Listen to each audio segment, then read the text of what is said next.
Hello, hello, everybody. Welcome back. And thank you so much for joining me for another episode of Talking Each Other Home. This is a place where we can come and talk openly and honestly about all things spirit stuff, my favorite stuff.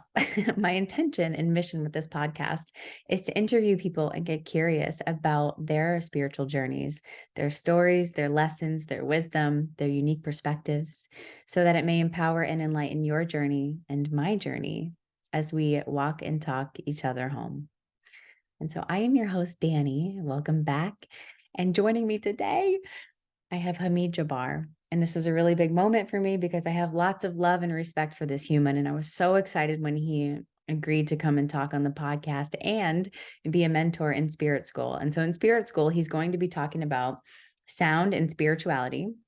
And he's also going to be talking about plant medicine, something he's been studying for many, many years now.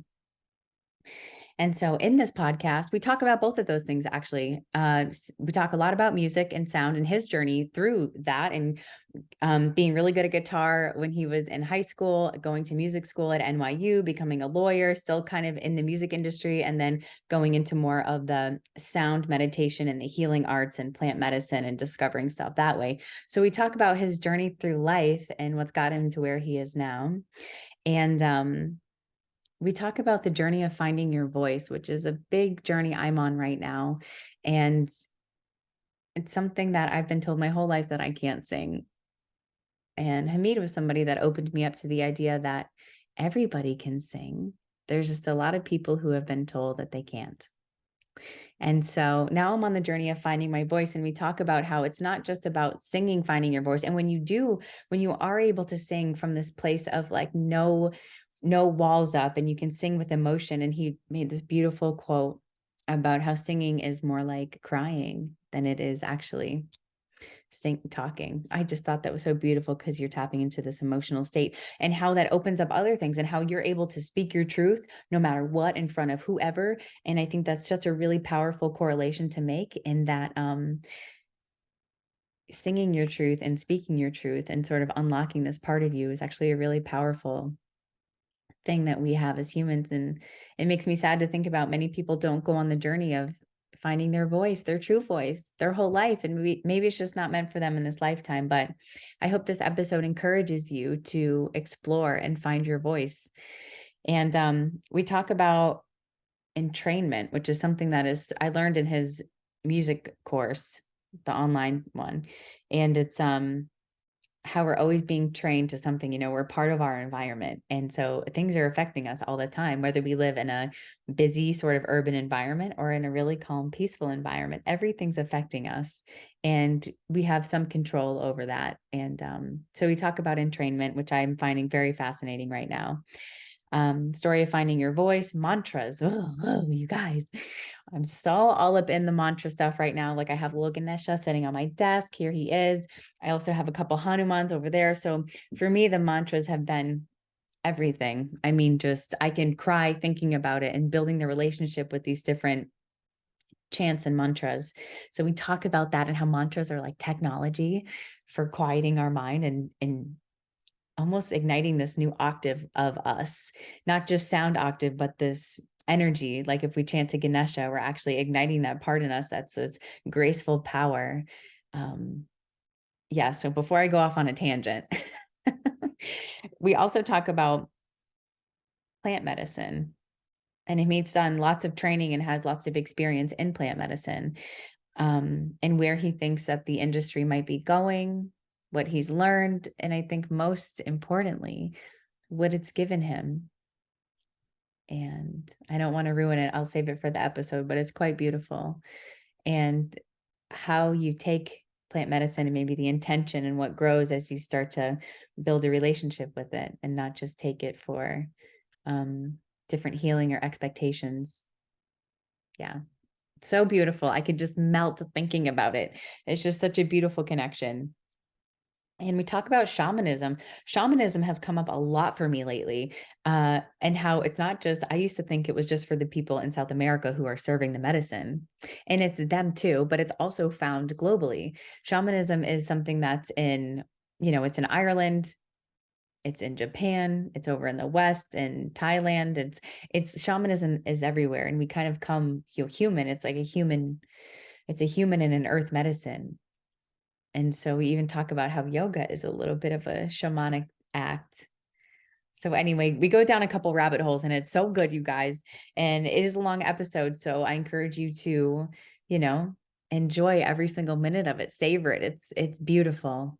And even just, I think, tapping into the vibration that Hamid brings will be really beneficial, because all we are is vibration anyway. So I encourage you to just drop in a level deeper and listen to what he's saying, yes, but listen to also the place that it's coming from, because it's beautiful. Okay, without further ado, I'm just going to say,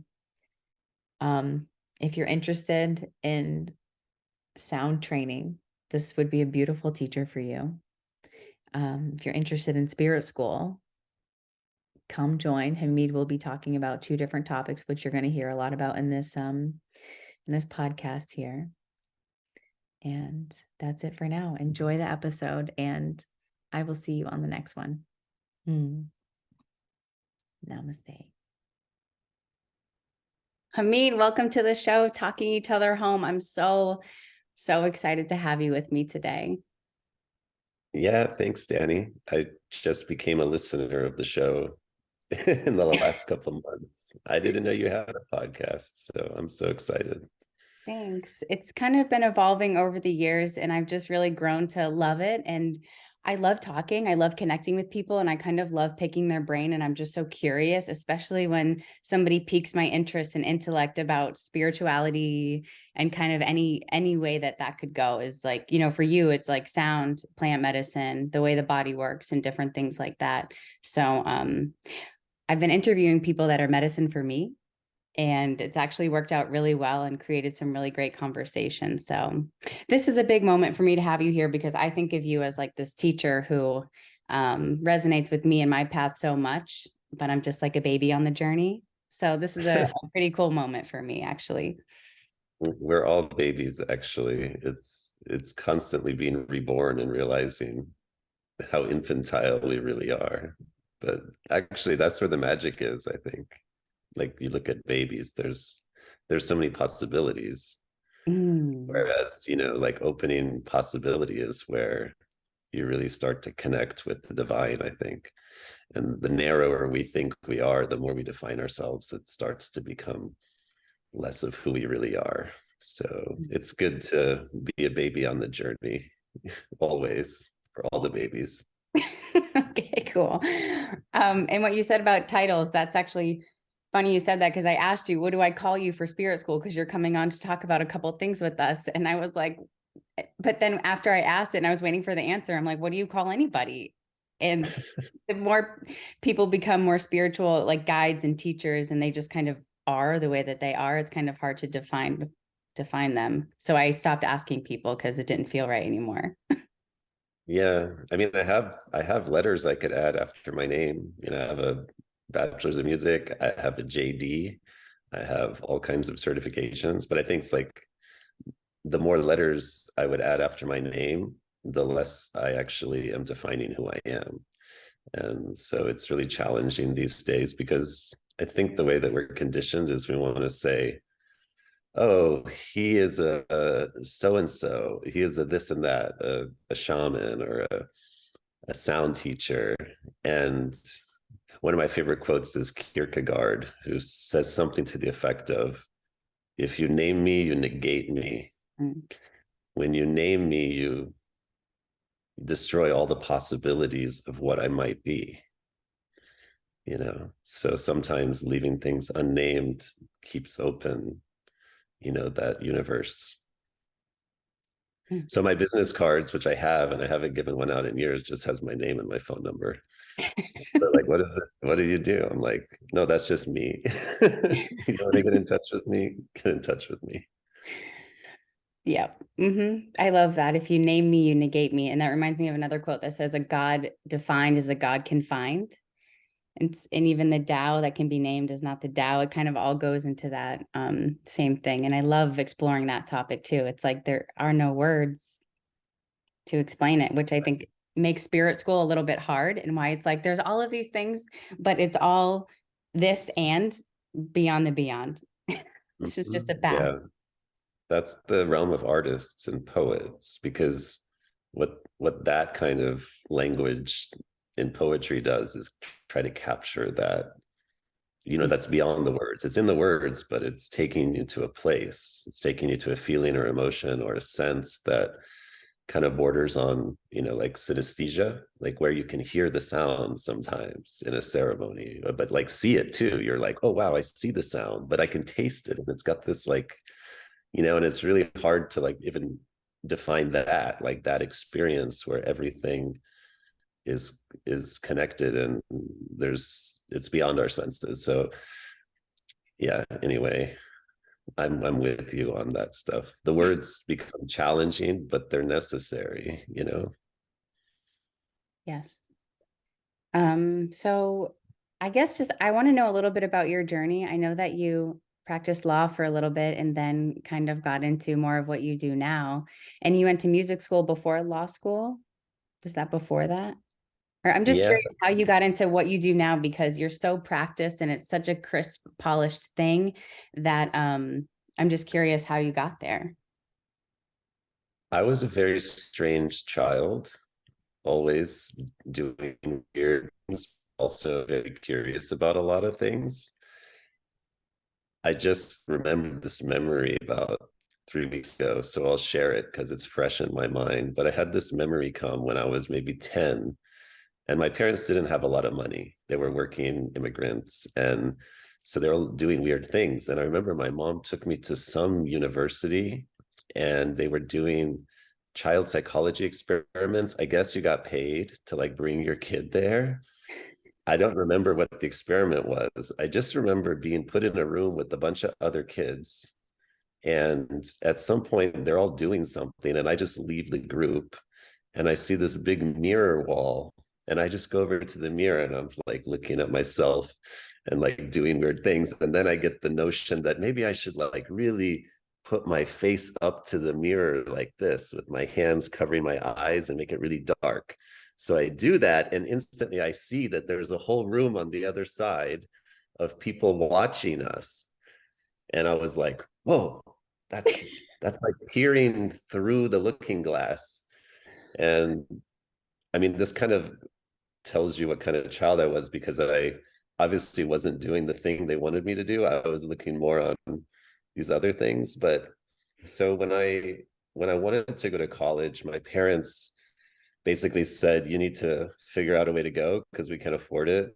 And I happened to be really good at guitar. So I got a music scholarship to go to NYU, which Mm. was a really good music school. The entire time, if you're a music student, what's going on in the back of your head is, what the heck am I going to do when I graduate? Because you, you have limited options. You Mhm. could go become a waiter in New York City, which is pretty much what a lot of people would do, or you could play music and just scrape by. I still have friends doing that I went to music school with. They're on food stamps. They've been doing this for 20 plus years, and that's their thing. But I always had it in me, like, I want to actually not struggle the way my parents struggled. So at some point towards the end, I decided to go to law school. At the time, I think I could justify it based on other reasons, like I wanted to help artists and blah, blah, blah. But the real reason was I was scared of going broke.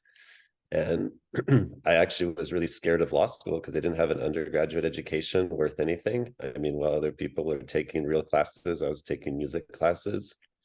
And a Bachelor of Music can't get you into many law schools, even today, that you need a BA or BS. And my mom always joked, well, you have a BM. What is that? A bowel movement? Like, it's a legitimate degree. So I did go to law school. I ended up doing really well. And that was a very interesting experience to rise to the top of the class and see that there were all kinds of possibilities that I had no idea what they were before. I didn't know a lawyer in my entire life. And so all of a sudden I have, law firms coming at me, and one of the best firms in LA came at me and said, okay, yeah, we're going to hire you. You'll be the only hire from UCLA this year, basically. So I decided to do that because it was good money and it was in the field of music and the kinds of things I wanted to do. I did that for 2 years and realized I hated it and I couldn't understand why everybody wanted this job. Like, because I certainly didn't want it. So I'm a pretty quick person. Like when I get an inkling and I know, I just act. So I moved to Arizona after 2 years of being a lawyer to take a year break, kind of, and just recalibrate. And that was just the time that we experienced the Great Recession, 2007, 2008, which was a huge blessing because at that point I already moved out here and all of my friends were getting laid off. So they were like a year behind trying to figure out what to do. And so I opened up my own practice, did a bunch of things, but the entire time I was really craving more. And I I started to realize that I basically spent 7 years of my life avoiding everything, like during school. It was very focused on a goal. Mm. And I saw that, wow, I can really achieve goals. Like when you get to the top law firm, graduate, pass the bar in multiple states, it's kind of like to me going, well, these goals are great, but like now that I have them, it's so what's the big deal? I now know I've proved to myself that I can set a goal and achieve it. And it felt empty on many levels. So I really dove inward and I decided to confront my fears, my biggest fear being of going broke, which was instilled in me from my parents, that you got to work hard, you got to go broke and all of this. And I spent about a year and a half really just trying to go broke and experimenting with my nervous system's reaction to that, like not working, seeing, can I get close to going broke? And how does that feel? And it was scary. And it was like, but it forced me to just be with it and understand so much more about myself. And I'll shorten the story a bit, but I couldn't go broke. No matter what I tried to do, it just wouldn't work. I ended up creating a nonprofit called Karma Council. I thought it was like donation-based legal services for bankrupt clients doing bankruptcy in the Great Recession. I'm certainly going to go broke. No, it like took off. And I'm like, wait, that's not good. Like, let's try something else. And finally, towards the end of that, I had this real sense that the universe was there and I didn't have anything to worry about. And that was right around 2010-ish. And I decided, well, look, if I can't go broke and the universe has my back, why the heck don't I just do whatever I want? And that epiphany just opened my world because then I really didn't think about survival anymore. I started to think about what would fill my heart more. And so I set goals, but they were more heart-centered things that I was really interested in, like exploring yoga deeply, which I was interested in, getting into meditation and traveling, going to study Thai body work and sound, like I had been so disconnected from music after music school, which is a form of trauma where they take a very creative teenager that it doesn't know the logistics of music, but understands it on a very profound level, like an emotional level or Mm. spiritual level. Then they force you to learn the techniques, reading the music and all this. And so like I graduated from music school and excuse me, pretty much gave up playing music for a long time because that creative spark, the magic was gone. It was very technical. Mm. They had taken a right-brained creative thing and made it very left-brained. And so when I started to get into yoga, meditation, all these things, I was like so drawn to the sound aspects of yoga and meditation. And me being a musician, I thought, well, why not start working with music again? And when I did, I started to bring things into yoga classes and explore this whole world of sound healing or sound meditation that is growing. Of course, back then we didn't know what to call it. I think the term that I heard the most was sound healing, but even that was a little weird sounding. And yeah, so to make this long story longer, I've been doing that for the last, I don't know, 13 years, and somewhere along the lines got pulled into this whole area of shamanic work, which, if you want my personal opinion, I think yoga is a shamanic practice that has become mainstream. So anybody that really gets into the nuances of yoga realizes, well, this is magic. I mean, the Yoga Sutra, everyone talks about the first part, but they don't talk about the parts towards the end where people are walking on water and walking through walls. They don't like to talk about the magic aspects of yoga, but that's the shamanic aspects of yoga. And so when I, living in the United States, we're very close to a lot of shamanic traditions here. The I don't know if I just cut out, but like the people from here, the native peoples of the Southwest have long lineages of shamanic practices. And I started to travel more down towards South America, get into the Amazonian traditions that were resident and the traditions of the Andes. And I was never into psychedelics. I was scared of them, to tell you the truth. I had never done anything like mushrooms or I think the most psychedelic I got was like smoking cannabis when I was, you know, in my early 20s.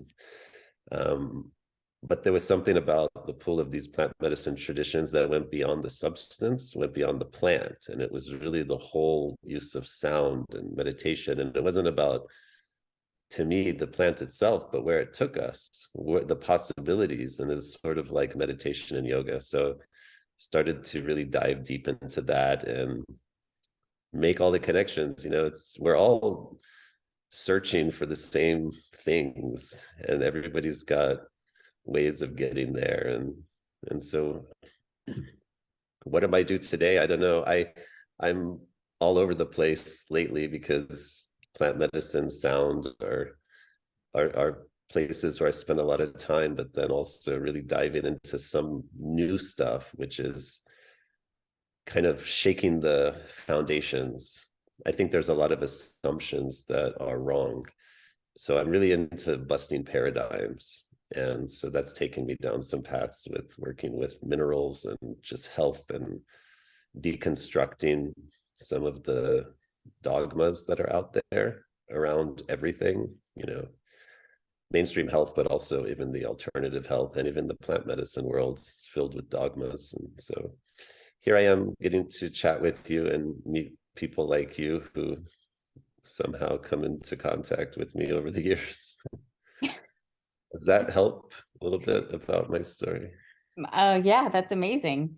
And it feels, there's so many parallels with mine, like you achieving goals, being in music school and then law school and feeling empty at the top. And for me, achieving what I did with my athletic career, doing that and then still feeling empty and going to search for something else and like kind of leaving it all. Um, and then finding yoga. And I love that you said yoga is just sort of a magical shaman, has this energy about it. And that's how I feel in my classes. I haven't told anybody that yet, really, but I bring the Palo Santo, I bring flutes and bowls, and I'm starting to create this whole ceremony space for people. And the music for me is absolutely key. It holds the whole thing and like drives it. It's not just about the music, but it's a huge part of it. And so I've been playing with this term like yoga shaman, but I've kind of kept that just like under my breath a little bit because that's what it feels like when I leave. And when people leave my class, they're just like, I don't know what that was, but I liked it. And just so, yeah, so I've really been flirting with that and it's been super good. So I like that you said that because nobody has said that yet. So yeah, it's cool. Yeah. Well, I think the word shaman is often associated with North American or South American, Native American practices.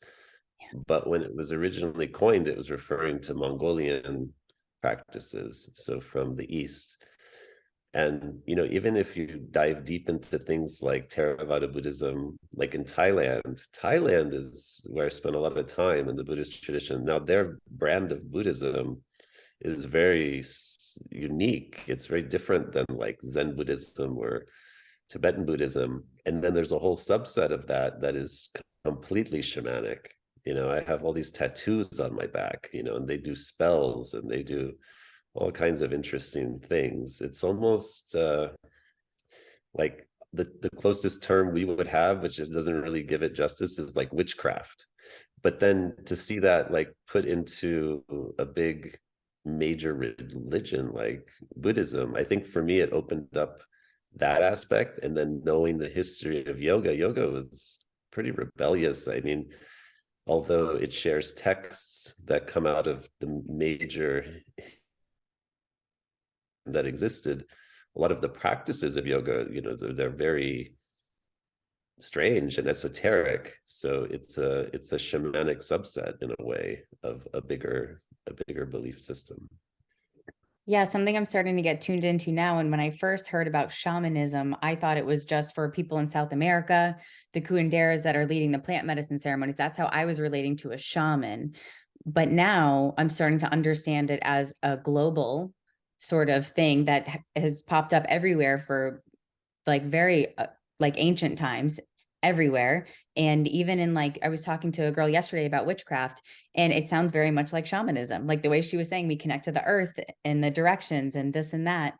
And it just all seems like earth medicine, and it's been Yeah, everywhere. So that's my new thing lately. This last couple months, I've been like, oh, and we're all, I mean, maybe this is wrong, but aren't we all kind of shamanic? We have that ability within everybody. It's just a matter of connecting. I think we all come from a history of shamanic societies.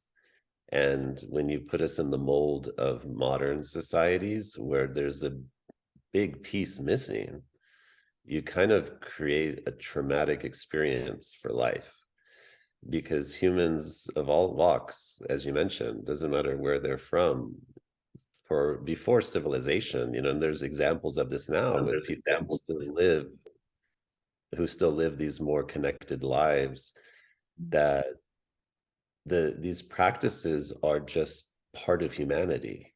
So it's like, I think about the birds, nobody has to teach them anything, right? They do their thing, they do their dance, they do their song. Well, we're kind of like that, except somebody told us, don't do your dance, don't do your song. Or if you're going to do it, just do it in this way that is the right way, instead of allowing people to express the full breadth of humanity. And there's so much in us that is left unexpressed. I think that explains why people are really seeking these traditions out. People that grew up without any kind of shamanic history in their life, maybe they grew up in a very conservative Christian church, still, craving, shamanic aspects that are missing in the spiritual experience. So I think it's a really good observation. It's part of who we are, and reconnecting with that really helps us to understand our humanity better, Mm, understand our nature better. mm. Okay. Love that. It's been very exciting for me lately, and to draw the parallels between different people I talk to. I'm like, everybody's talking about the same thing, but there's sort of a different label that they put on it. So it's okay. So awesome. Thank you. And then, yeah, yoga shaman I've been playing with. I've heard people say sound shaman before. And yeah, my dogs are going to bark. Can you hear my dogs barking right now? Barely. Okay. Wow. That's I good. mean, you had to tell me they were barking. Okay. Cool. Um, So speaking of sound, and something that you told me really hit home for me about singing. So I've been told my whole life that I can't sing. My sister went to singing lessons when she was little, and I was kind of in gymnastics and doing stuff like that. But something you told me was that like we all have the ability to sing, and we just have been told that we can. And your journey of like discovering your voice and using it was really empowering for me. And even going through your sound course, how you're saying you started with mantras, that's where I'm at right now. Like I can listen to myself do a mantra, but like the melodies I can't, and I can sing in the car. So I'm sort of on this path and listening to your journey, and now knowing how amazing your live music is when you sing and the whole thing happens. Gives me hope. So if you don't mind sharing a little bit about that story and how you found your voice, that would be amazing. Yeah, sorry, there's a little bit of a shaky video, but I hope it's coming through. I think that part of the problem with our accessing that part of ourselves that is innately musical comes from also that we don't have access to our emotions in a full way. And we're scared of our emotions. We're kind of scared of them from an early age because they can be inconvenient at times. Usually they cause inconvenience for our parents because if we're having emotions in the wrong time, wrong place, we're told maybe to go take a time out, or we're not usually encouraged to just express and let it out, when we're young. Well, to me, music is, and singing in particular, is much more like crying than it is talking. Mm. And when you sing with the full-hearted breath, it almost feels like you're crying, but you're really just tapping into the emotions directly. So the reason that I know that I couldn't sing early is that I was very self-conscious about my emotions.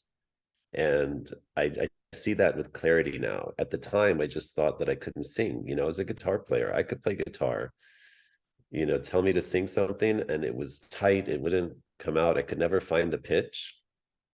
And then compound that with the expectations around us. So because so few people are singing, we have an expectation that when we sing, we need to match the quality of what we hear. So we set these really high expectations that also prevent us from just exploring and trying. So we waste 20 plus years, at least in my case, of just not singing because we think that we can't sing. And it's not the case. I mean, not everyone's going to all of a sudden just open up and start singing, but we have to start singing in order to really open that well. And there's a lot in us that starts to come out when we start to sing. So for me, I did explore the voice early just with mantra, um, very simple mantras from the yoga traditions. And that was a safe place because a lot of the mantra are very monotone. Like if they chant like Om Namah Shivaya Gurave, it's like you're just kind of one note, then the next, it's like three notes maximum. No one's really going for it, like, and letting it out. But that was a way for me to hear my voice and also a way for me to express my voice in front of others in a safe way. And that was scary. I remember the very first time that I chanted a mantra in front of my teacher training group. I still remember it today. And it was frightening. I felt all of the butterflies. I felt all of the fear, all of the possibilities of rejection and humiliation and judgment, all of these things that actually come from childhood and all the experiences after that. I just led to reinforcing that. And then I let it out, and my teacher just was like, thank you. It was beautiful, and having the attunement to realize, like, okay, I can do this. And then time went on. There was a period that I was really inspired to try singing, sort of when I had started teaching yoga, but before I found plant medicines. And I remember sitting at home with my guitar and really trying, and just there's this song I just want to learn it, and my voice was really uneasy. And I realized in retrospect what was happening was that I was trying too hard.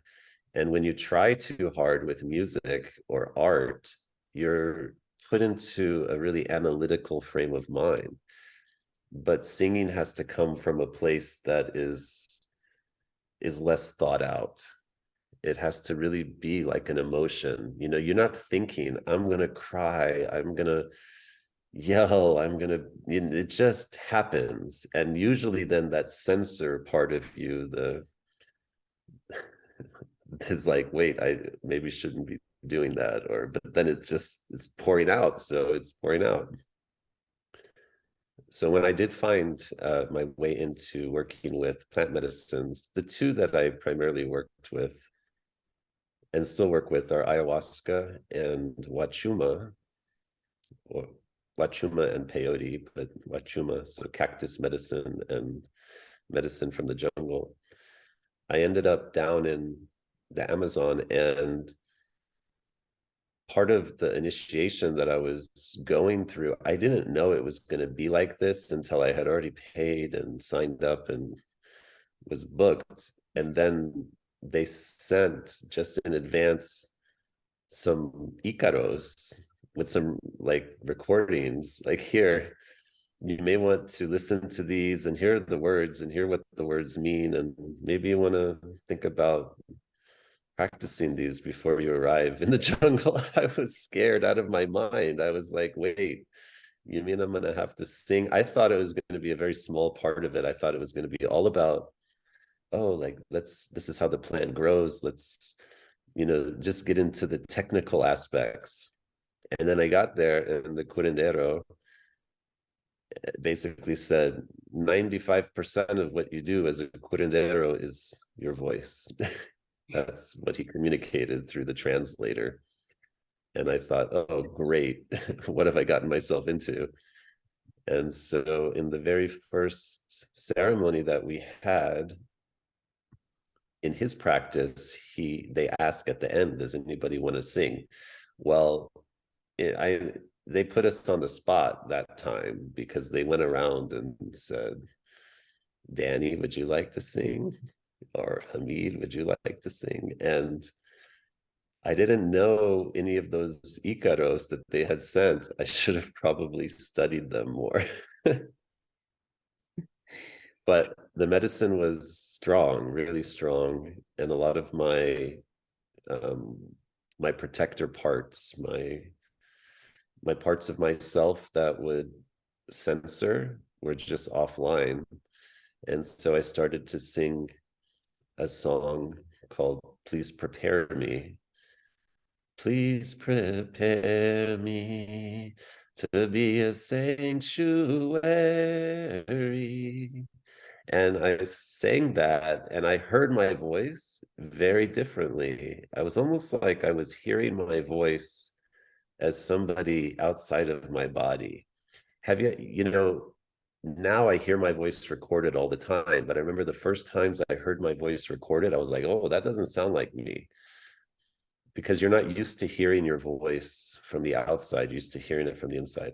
Mm. I heard my voice from the outside, and then there was a part of me that was listening to me sing, and I didn't even realize that I was singing. It was just coming out automatically, and it sounded great. So then I was like, see, it's in there. It's in there. The ability is in there. The thing that prevents it is all of these protector parts, all the parts that are guarding the wounded child, the part of me that was scared to expose myself, Mm. the part of me that feared judgment, the part of me that was programmed to think like, oh no, only singers that study singing or that practice a lot know how to sing. And from there, it never came back. The censors were offline forever for some reason. And so I just started singing and I started learning the Icaros, and just, there was magic in that moment. It wasn't that moment in and of itself created that. I had been working at it. Like I said, I had been leading up to it, but that one ceremony was the final pulling the band-aid off and exposing all of the possible pain, and realizing, well, actually it's almost healed. Let's just expose it to light and let it heal. And so from there, yeah, I've been singing, and I think singing to me has been one of the most transformative practices that I've ever had, because the voice is so tied into our soul, our heart. And I tell people this all the time in my sound trainings, because I do in-person sound trainings, and I often do put people on the spot, not out of trying to traumatize them, but to empower them to just take a chance in a very safe environment where no one's going to judge you. I tell them, this is hard, just using your voice, singing in front of 10 strangers, really hard. But if you can do this, if you can sing in front of 10 people, you'll be able to speak your truth in front of anybody. Mm. And it translates into who you are in the world. You're no longer so scared of your emotions popping out in the wrong place. You're more free to say no in circumstances where you might otherwise feel like, oh, I can't say no. Or maybe you're more free to say yes too, to things that you're scared of. It changes your sense of self, and you become closer to your core self, I think. So, Mm. and it's no surprise that every practice in the world, shamanic, yoga, they all use the voice. And it's not about being an audience to the voice, it's about you using your own voice. That's your medicine inside of you. And so I thank you for saying that you enjoy my singing. I'm not sure. I don't know any, to me it doesn't matter. Like if somebody enjoys it, it's wonderful reflection, but the feeling of singing is where it's at. And so that's what I think comes across, is because I don't have a a typical studio voice, but what people tend to hear in my voice, I think, is the rawness of my emotion. And Mm. that's the resonance that they feel it. And so, there are singers like that, like think of like people like Bob Dylan. The guy doesn't have a voice that is traditionally like a good voice, but there's an emotion. And Johnny Cash, like there's people that I think we judge ourselves by the quality of our voice versus the quality of what's conveyed through our voice. And that's where the magic is. It's amazing. It gives me hope too. And it's like, I think you said one time, it's not like how technical you are at singing, but it's like how you sing, where you're singing from. And that was a really big thing for me. Um, because I know when I'm in my car alone or when I'm chanting, I'm singing from a certain place and it can bring me to tears. And so I resonated with that versus thinking about what's on the radio now or the perfect people who are perfectly chanting. It gave me a whole new way to look at my voice and using it. And you even mentioned something too about resonance and having your voice resonate in a deeper part of yourself, like down in your belly, sort of. And sometimes when I hear myself talk, I hear the resonance in my body and I can feel sort of the vibration even when I'm just talking. So lately I've been, when I sing, tuning into the vibration of it or what it's doing to my vocal cords versus just what I'm hearing audibly. And it's been a really interesting thing. And even when I cue in my yoga classes, we always om at the end of class. So I tell people to feel for the vibration, and I can tell when they do it because nobody, they don't care about what they're singing, but the om sounds so good when they're not caring about what they hear, but they're like feeling it in their chest or something. Um, so the resonance Yeah. is interesting. And can you talk about that? Because I asked somebody how to sing and they said tighten up your belly, but you say have a loose belly.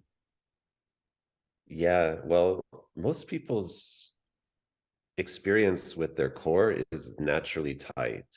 I don't know if it comes from when we're younger, we're trying to look good in bathing suits. People are always sucking in their belly. Okay, maybe it's out of self-conscious, like I don't want to have my belly outward. What that does, if you're trying to sing or even just trying to talk, before I was singing, I was teaching yoga teachers, and I would tell them, you have a room of 50 people, sometimes a big studio. You need to make sure that when you talk, the person on the other side of the room can hear you, but you don't want to be yelling. You want to just speak and you want it to resonate. And so already I was teaching them to really just soften the belly And at the beginning, when you're first learning that, it feels very foreign. And I even push people further and say, when you're talking, try to push your belly outward, even as you're exhaling. It's really a strange, different feeling. But then the entire body starts to become a resonant chamber for the sound. So you project without effort. You could almost whisper that way, and your whisper is loud. Well, I have really good friends who are still yoga teachers, and they'll lose their voice after teaching a bunch of classes. And the reason they lose their voice is because they're trying to make it loud, all from the throat up into the head. And everything down here is just tight. It's like Uddiyana Bandha was in yoga, people know, like draw the belly in and up. But the diaphragm, which is what expands our lungs, has to move downward, and it won't move downward with this Uddiyana Bandha, this drawing the belly in. So the only way to get that diaphragm to expand is to soften the belly or even push it outward. Then your whole body starts to resonate. And also, we're very tight in the mouth and the jaw, a lot of people. And so it's when you want to really project and get your sound moving, you have to really experience like creating space, like inside of yourself. It's very interesting too. Uh, the female body, the male body to an extent, but the female body is really fascinating when it comes to the voice, because in utero, there's always these things that split. It's like we start to divide, and we kind of like have mirror image parts that open, and one becomes this and one becomes that. Well, there's the cervix and the vocal cord area, the trachea. They start as the same, and then they split and they go opposite directions. So really the womb for women is an extension. It's connected with the voice. So for women too, there's other practices that they may wish to explore. If it's tight up here, maybe it's too tight down here, or maybe, the energy isn't flowing. So it's all connected within our body. And I think that, not to get too far afield there, but the same thing happens. Humans naturally vocalize during lovemaking. This is, they even have a technical term called female copulatory vocalization. Somebody has studied this. Well, what does that require? It requires like the full surrender and opening and allowing. That isn't going to happen with tightness on either end. Singing is a full body experience, and it's very much tied into that experience, the ecstatic states too. So I think it's just a reflection on our society that most people feel tight in their voice, but they're also constricted in other areas. So yoga is a beautiful practice. The yoga traditions are all about working with the energy centers, especially the lower energy centers at first, and really understanding how, you have to have a foundation, but there's also times where these things happen. And I got totally far afield from where you were taking me, but yeah, the resonance inside of the body is so much greater when we can really soften the core and create space there. And so this is one of the first things people learn. I think you'll learn the hard way if you don't learn the easy way, which the easy way is just, I just told you, just push the belly out. The hard way is people will strain their voice and actually lose their voice over time. If you're singing properly, you should never lose your voice, because you're not putting strain on it. It's all just like a big bellows, a big supported instrument. Cool. Super cool. Yeah, that was a perfect tangent, a really cool way to draw all of it together, actually. Yeah. My goal this year is to find my voice. I feel like it's there and it's waiting for me to, I took a couple steps in just hearing myself speak in ceremony and talk and chant in ceremony. And it was awesome. It was the first time. It was nervousing, but then after that, I couldn't stop. I would be in the car and I'm like turning down the radio. I'm like, listen to me real quick. And it just like Yeah, it kept getting brave and kept doing it. So I feel like it's ready. It's like right there. And now even when I'm alone in my car, I turn the music off and listen to myself. And so now I can finally hear myself without being like, ugh. But I also feel like there's me speaking my truth and me coming to another level of myself as a speaker, as a teacher, as a anything that I do. It feels like this next level of me is like ready to burst, and the voice, throat chakra stuff is all part of it. yeah. Yeah, that's where I'm at. Well, just, that's the path into just getting rid of the layers that are blocking it. And it opens slowly. It opens slowly over time, and it will happen at some point. Like I said, I have one ceremony where it was just ready to open, but there was a lot of lead up to that. Okay, good. And just while we're on the voice and like sound and stuff, something you said in your sound course was really cool to me, that mantra is a technology. I just really enjoyed hearing about that, how it's like a technology to quiet our mind. I don't know. Can you talk a little bit about mantra? Because that's so where I'm at right now. Yeah, for sure. I think the word mantra it's kind of like the word karma. It's been put into our vocabulary, and so it's kind of lost its meaning because everyone's like, what's your mantra? Do you have a mantra? Like, yeah, but mantra is a Sanskrit word, and really it's talking about the mind and a tool for accessing parts of our consciousness. Now, the mind in yoga philosophy is not the brain.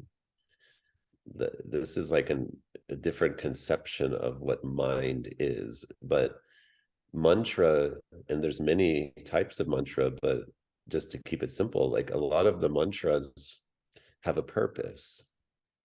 Like they're prescriptive in a way, meaning you would chant a certain mantra or repeat it or meditate with it because it's going to unlock some part of your mind. It's going to unlock a piece of consciousness that's there. So a good example would be the Ganesha mantra. For anybody who's in the yoga world, there's many Ganesha mantras, and I'm sure people in the yoga world know who Ganesha is. He's a very, very popular Hindu deity. There he is, and he's a very interesting creature because he's got an elephant head, but he's got the body of a man, and there's a whole story as to how he ended up in this way. But there's a very simple Ganesha mantra that just goes Om Gam Ganapataye Namaha. And it's really just saying, you know, it's his name. Ganapataye is another way of saying Ganesha. And Namaha is like namaste. It's like, we salute you. So Mm. it seems kind of cheesy if you translate it that way, but the way that these mantras work is that when you chant the Ganesha mantra, you start to embody all of those qualities of Ganesha, and you might visualize them, all of his great qualities. And a lot of what he's associated with is clearing obstacles from the path. Or another way to look at it is writer's block. If you cannot access that creative force within you, he's very much associated with the earth and the root, so that makes sense. When you're starting something new, you always got to have a strong foundation. And so when you're beginning something, it's really helpful a lot of times to have that strong foundation. And if you're having difficulty along that journey, you might go back and start chanting Ganesha mantra.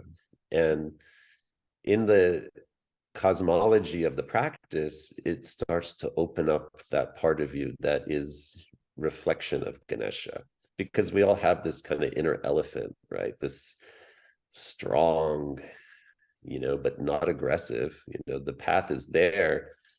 Maybe it's got a few obstacles, but if you're a big elephant, you just walk slowly and calmly, and people get out of the way, or whatever's there just kind of moves aside because it's that force of the Ganesha, the elephant coming through. And so Ganesha mantra is a good example. You know, you chant it at the beginning of something like that, and it does unlock an aspect of our own consciousness and our own feelings, so that we really get out of our own way. It's much like what we're talking about with singing just now, where the only parts that are really blocking us, they're really obstacles that we've put up, defense mechanisms, and they serve a purpose. Of course, they're there to help us, but those obstacles are, you know, the self-judgment, etc. Ganesha mantra is a tool for kind of loosening their grip so that the more subtle parts of ourselves can be heard. Mm. And then there's all kinds of mantra beyond that. You know, this is where it starts to really looks like a shamanic practice, because there's mantras for prosperity and abundance. There's mantra for like real transformation and change. There's all kinds of mantra that people might chant. There's also a practice where you don't have to chant it. Like you have a mala, for instance, and instead of outwardly chanting it, the mantra, you just meditate and inwardly chant it, like softly into your mind, your consciousness, and feel it. And so people there have been chanting mantra for thousands of years in India, and I think it's a wonderful practice. And yeah, it is a technology, you know, in the sense, I think people think technology means it's got to have electronics in it. But 5,000 years ago, which is when the Veda of India were codified, now they've existed orally before that for God knows how long, technology would have been very different, you know? So it's a shamanic technology, it's a magic technology, but it's really just unlocking parts of our consciousness. It's a, you know, if you want to look at it from another aspects, it's a form of really introspective psychology. That's a way of getting deep inner work through sound, through the resonance of a particular phrase or word. Okay. Amazing. I've now that you said that chanting is kind of a shamanic practice, I can see that, because even when you go to South America, they're doing their Icaros and doing those kind of things. So I've never really connected the two. I was just thinking of the yoga class being like that, but now I just had sort of an aha moment about even the chanting. And like I just love it so much. It's like what I listen to in my free time. It is what I have on all, or like jungle music, you know, sort of like it's either Spanish medicine music or Sanskrit. I barely ever listen to anything English, but I love it. And oh my gosh, there was something else I wanted to say about that. Oh, I've been having really beautiful experiences lately. When I listen, I've been listening to Ganesha, Hanuman, and Lakshmi. And when I listen, I'm having these sort of visions, and like I'm sitting on Ganesh's shoulder in one of them, and we're like walking through the jungle, and he's sort of like clearing the path for me nice and slow. And it's really, so I'm starting to develop a relationship now beyond just knowing the words. It's kind of going a level deeper. And even Hanuman, like I sit in his hand and meditate with him, and Lakshmi's like pouring coins on my head for abundance. And so there's like really beautiful things and relationships growing with these mantras. And I love that. Sometimes they bring me to tears, like especially Hanuman lately is really special to me for some reason. Maybe it's the love, the devotion. It feels Yeah. really nice. Um, so I guess I kind of want to talk about entrainment, because that was something that really hit home for me in your course. And I think it's something I would love for people to know about entrainment, because I think it's happening to them and they don't even know. And maybe they could control it a little bit more. And maybe if they want more peace in their life, maybe they could look at ways that they're entraining themselves to stress and start to maybe unravel some of that. So can we talk Uh-huh. about entrainment? Sure. Yeah. Well, we are resonant beings, and that isn't a woo-woo concept. It's a fact. You know, we are very sensitive to external stimuli, and I'll just put in the context of sound. You know, I think people, we get numb. We get numb a lot of the time, especially people living in urban environments. There's no way that you could live in an urban environment if you were incredibly sensitive to all of the things that were happening around you. The only way to live there is to make yourself numb to them. And although our minds get numb, our bodies still feel it. We just get disconnected from that feeling. So a good example would be just the sounds of like construction. I mean, you can just imagine this. Anybody listening could imagine like you're standing on a corner of a street, it's nice and peaceful, and all of a sudden 10 feet away someone starts jackhammering into the concrete.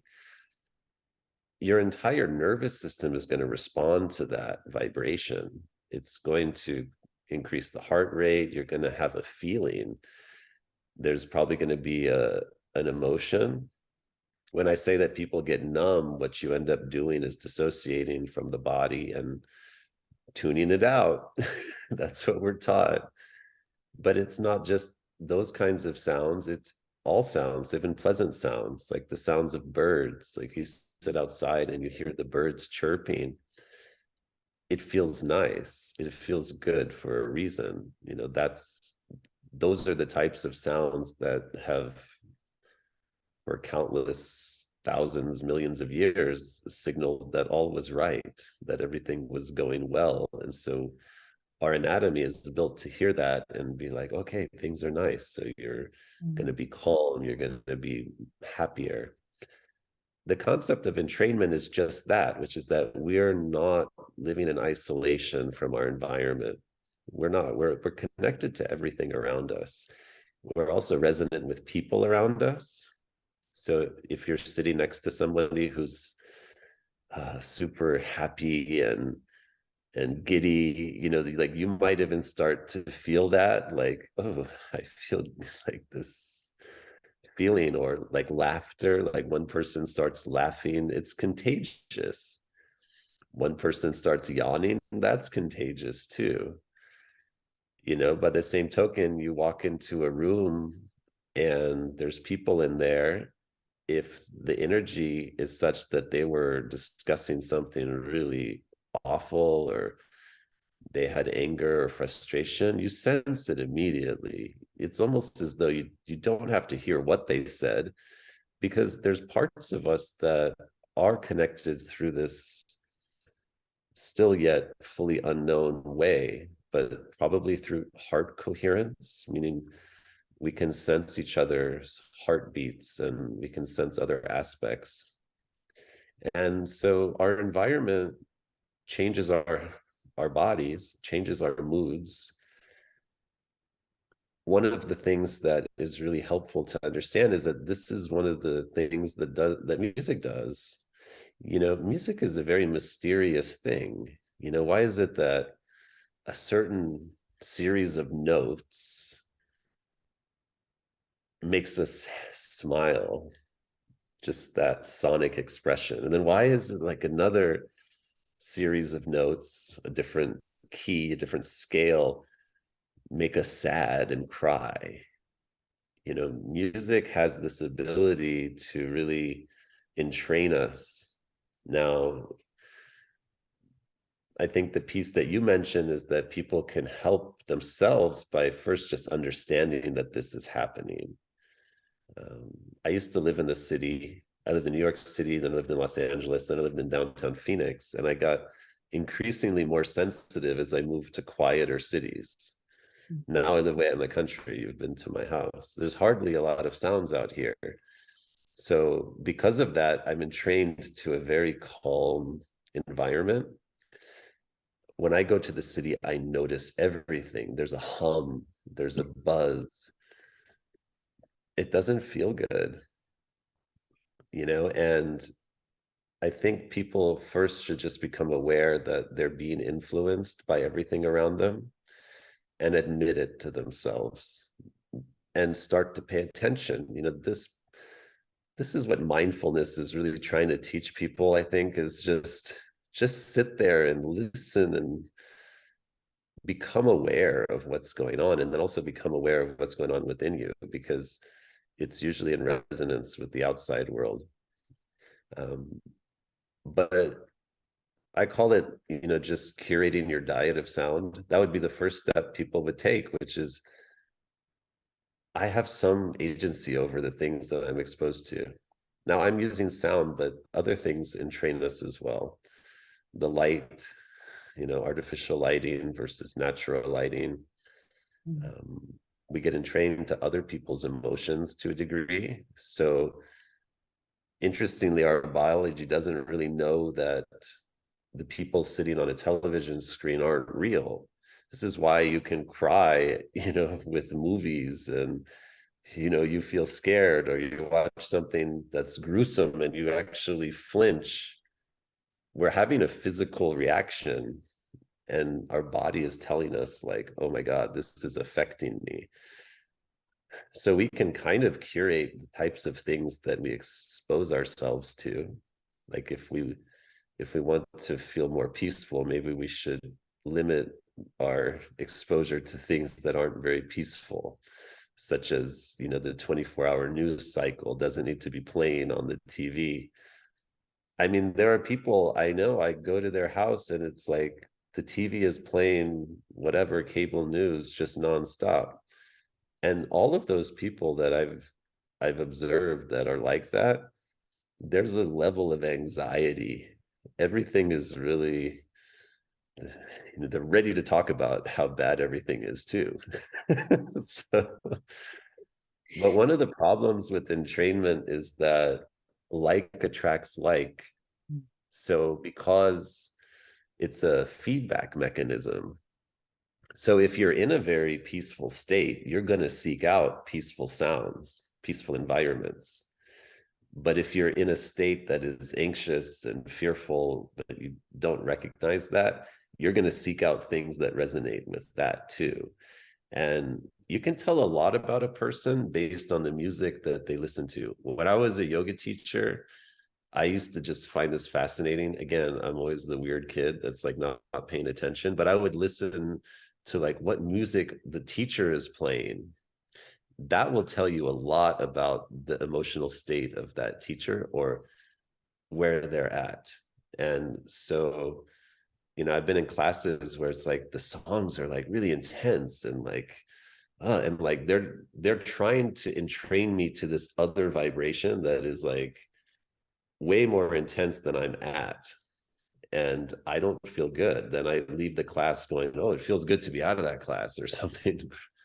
Versus, the job of a yoga teacher, in my opinion, it's just my opinion, is to take people who probably are coming from the other state, which is rapid high anxiety, and bring them and entrain them to a different state, make them feel the calm. And then hopefully they go out, and because they're in that state, they choose to uh, further that state by choosing different things to listen to. So, when I was a teenager, I was really angry. I don't know why. I mean, I'm sure there's like reasons, but it probably is a number of factors. But I grew my hair long and I was in a heavy metal band, multiple heavy metal bands, and all my music was like screaming and mosh pit style music, which at the time that just felt good because I was already in that state. So I was choosing that music because it was a match. It mixed with my vibration. So entrainment is two ways. We're going to seek out the way we feel by seeking the stimuli. And I think when you become conscious to that, you could intentionally seek things that are different to bring you into a different state if you're willing to go there. And that's what sound healing, sound meditation, sound therapy really works on, is this idea or experience of entrainment, which is just getting people to resonate with these instruments and a different frequency. And it changes our biology, it changes our hormones, it changes our heartbeat and our heart rate variability.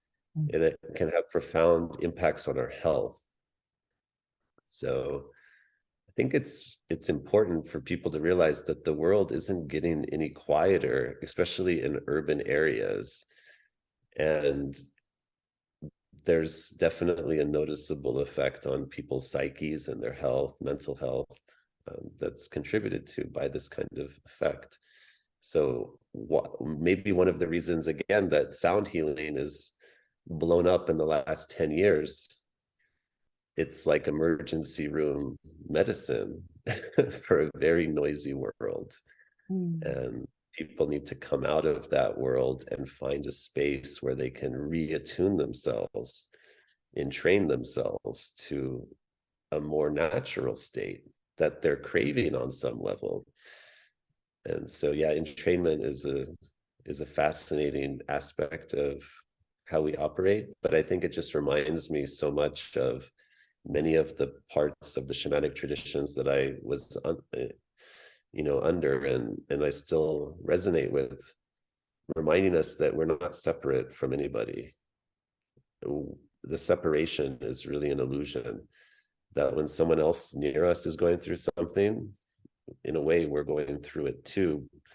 And not just other people, but the planet or the animals, and even, the elements, like the wind and this storm can have a profound impact on us, and the sun. And so just to remind ourselves that we're part of something, and so we're going to vibrate with that. Amazing. Okay. So I have a question about now, like a new sound practitioner on the journey. What would you like to see for the sound healing or meditation sort of industry? Like, what do you think there needs to be more of, or have it done right? And even maybe plant medicine too. I know that we've been talking for a while, but I would like to ask about the sound thing and then also plant medicine as well. Like, what would you like to see done better with ceremony spaces? Wow. um, well, let me just finish up on the sound piece, because Okay. I think I can tie it into what we were talking about before, which is, I think we're seeing a progression. Now there's more and more people becoming sound practitioners and facilitating, and other people are experiencing. The next step when we get there, and I don't know when this is going to blossom, but is, instead of being completely a recipient kind of thing where people come in and receive the sound, that we're going to move more in towards a participatory environment where people are sharing more of the sounds themselves, like chanting along, singing along. Now, there are practices like that. Kirtan is one of them. And I always, in my sound classes, I do make people chant a little bit so that they can experience their own voice. And that's the direction I think we're gonna start moving more into, which is, everybody is, just like everybody can become a shaman now, everyone's gonna become a sound practitioner. And doesn't mean that you can't go receive, but also you're going to start making more sounds. And I think the more people are free to make sound, experience it, sing, chant, whatever it is, be more creative, the more healing it will be for everybody. Mm. And then it's a shared experience in that way. And that, I think, is where, that's what I love about the plant medicine type ceremonies. And now, when I say that, there's a million ways that people are working with plant medicines. Even in the jungle, there's 80 plus tribes that work with ayahuasca. So there's not one tradition. And those 80 tribes think the other ones are doing it wrong. Everyone's got their belief systems. But a lot of what threads through them all is the use of sound, Mm. the use of song, the use of music. And in that environment, it is often a communal thing where it can be that one person is singing, but maybe not always. Maybe people are singing along, or maybe people are invited to sing a song themselves. And so I think the more people start to get exposed to sound healing as recipients, the more want to start delivering it. But then that really opens up a lot of possibilities, because if everybody in the class is a sound practitioner, wow, you could have a totally different type of class perhaps in the future. We're not there yet, but that's just where I think it's going slowly. Mm. That would be great. And the freedom I think that would give people and the play and to express themselves in a different way instead of being so shut down and sort of closed off. I feel like it would open so much. And then collectively it would start to open more. That would be incredible. It's still one of my dreams to go to a kirtan. Have you ever led a kirtan? Would you I ever lead? haven't let uh if I had the right backing band, with musicians that could support it, I would do it. Okay. It's so much fun when you've got all the instruments, somebody playing drums or tabla, somebody playing guitar, somebody on the harmonium, and maybe you have a flute player. Then it really becomes a collective jam. And then you've got everybody singing at the same time. And it's that same thing. It's an entrainment. It's like as everybody sings, everybody gets in that same vibration. They call it the buzz. You feel the bava, you get high just by singing and being surrounded by it. So I haven't led one. I have led chanting and singing, but a full kirtan is quite a thing if you ever go. I mean, the real masters, you'll have a lot of appreciation for what they're able to do, which is just get people into this state with the voice. Mm. It's a very powerful thing. It's my goal. Well, I'm up here near New York, so it's my goal to go to a Krishna Das one this year and just Yeah, experience like a real kirtan. Um, but I also think you're amazing on the harmonium, and I'm sure you could do a great job too. thank Yeah, you. I would love to lead a kirtan one day. I just think that would speak to the level of my bravery and how much I've come out of my shell and learned with music. Sometimes I picture myself leading a kirtan. I mean, I know that's probably years down the road, but I love it. I love the mantras so much that there's something there for me, I think. Yeah, well, you just need to go to a kirtan, and you'll meet other kirtan fans and start a band. Yeah. Yeah, probably some more plant medicine journeys and I'll start to unlock that. Mhm. Yeah, but you had asked, where do I? Can you ask me again about the plant medicine? Where is it going, or what do I see? I don't remember Yeah, I the guess how do you think it could be done better? Or like, where do you think there are holes? And I know even just like nutritionally, I think we've talked about it before that there's like some different minerals and some things that are really being missed nutritionally, but even in the ceremony space, like, what do you think people are missing? Well, I'll tell you this. I don't know because I haven't been in every ceremony space on this planet. And so I can't paint with a broad brush as to what's happening in them. I I see a limited environment.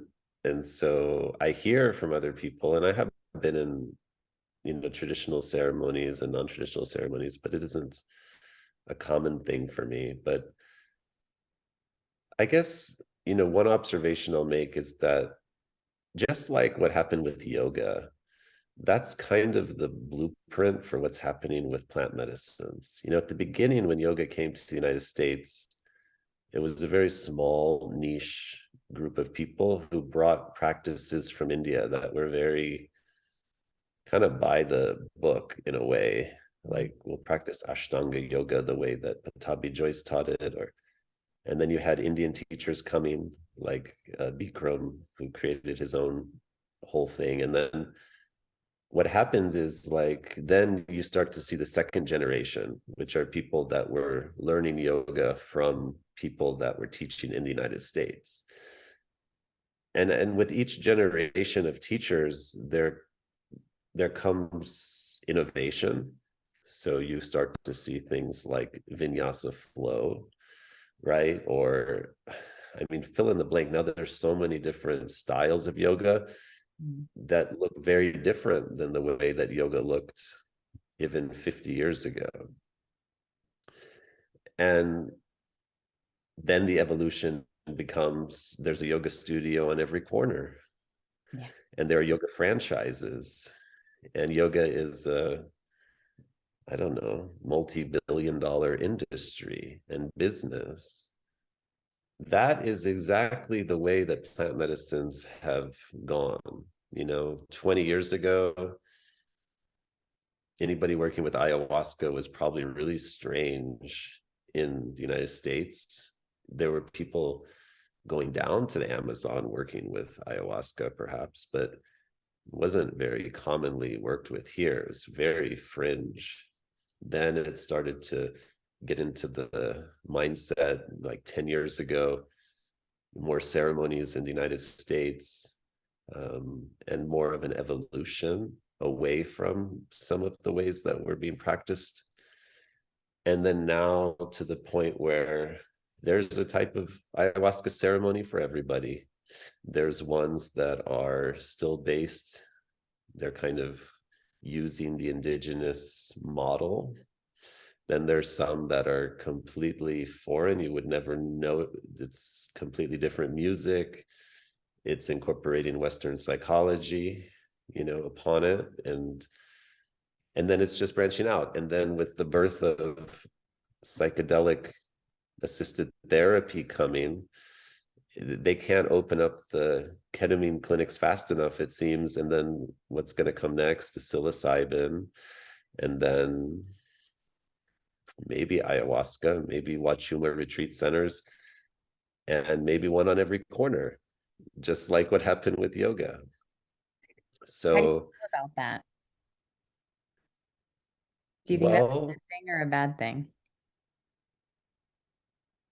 well, I don't know if I can put a judgment on it as being good or bad, but what I'll say about it is that it might lose some of the potency if it becomes the kind of thing where to be a sitter or whatever they're going to call the people that hold space, you just have to go to a weekend course and learn, then it kind of,